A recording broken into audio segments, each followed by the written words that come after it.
Ada beberapa pertanyaan, yaitu tasyahud awal sampai mana? Apakah tasyahud awal ini membaca sholawat? Bismillah, alhamdulillah, Allahumma sholli ala Muhammad wa ala ali Muhammad. Bahwa tasyahud awal maupun tasyahud akhir tentu kita membaca sholawat ke atas Nabi Shallallahu Alaihi Wasallam. Memang dalam perkara ini terjadi khilaf.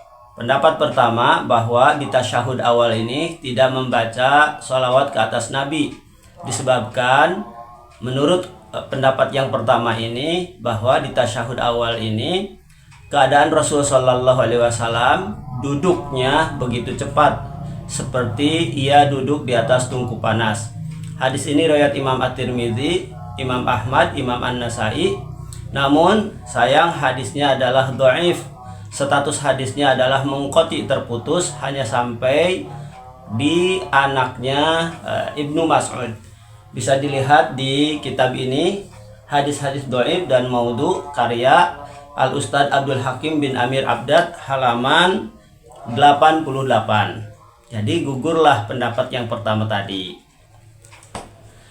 Adapun mengapa di tasyahud awal ini kita membaca salawat ke atas Nabi Shallallahu Alaihi Wasallam?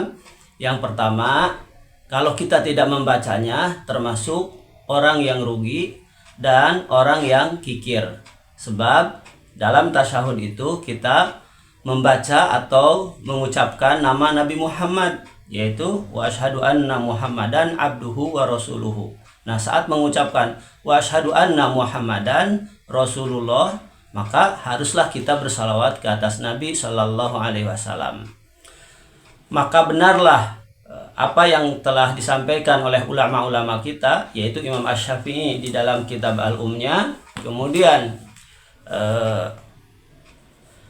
Imam Nawawi di dalam kitab Al-Azkarnya, ia menyebutkan bahwa di tasyahud awal tidak wajib untuk mengucapkan salawat ke atas Nabi bila khilaf. Tanpa ada khilaf, tidak wajib.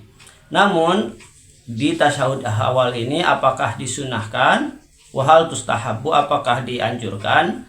Padanya ada dua pendapat. Namun pendapat yang paling sahih, yang paling tepat adalah tustahabu, dianjurkan, disunnahkan.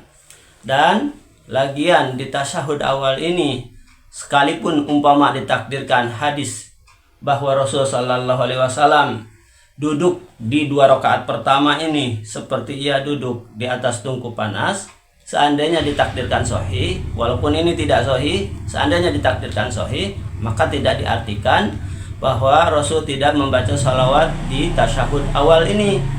Sebab kalaulah diterjemahkan tidak ada salawat di tasyahud awal, maka hadis yang dari Aisyah radhiyallahu anha bahwa Rasul Shallallahu Alaihi Wasallam sholat 2 rakaat, sholat fajar, fayukhaffifuhuma, dia meringankannya. Hatta inni la asyukku aqra'a fiha bi fatihatil kitab amla.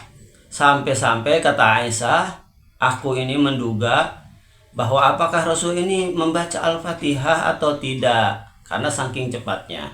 Walaupun perkataan Aisyah radhiyallahu anha sampai-sampai ragu apakah ia membaca surat Al-Fatihah di 2 rakaat pertama sholat tadi atau tidak, maka kita tidak boleh menerjemahkan bahwa Rasul tidak membaca Al-Fatihah, karena Al-Fatihah adalah rukun dan sempurnanya sholat, rukun di dalam sholat. Kalau tidak membaca Al-Fatihah tentu tidak akan sah sholatnya. Seperti demikian. Wallahu ta'ala alam.